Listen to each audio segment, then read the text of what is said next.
You bought a TRICO Drive wiper blade. Now what? This video will show you how to properly install the TRICO Drive wiper blade onto a 17mm side pin arm. Before installation, remove the plastic protector from the blade rubber. With this arm type, it is necessary to remove the pre-attached adapter on the wiper blade and replace it as follows with adapter BC. Identify the release tabs for the pre-attached adapter. These tabs are labeled Press and are located at the back of the adapter. Pinch the tabs at the back of the adapter, then rotate it up to a 35-degree angle.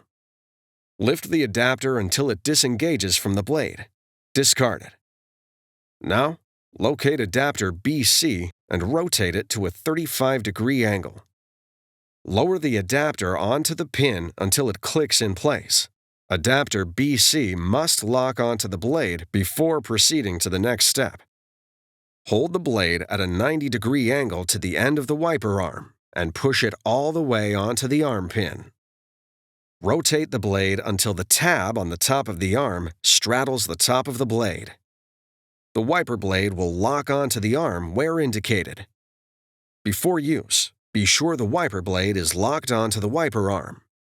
It's that easy. Now you're ready for the road ahead.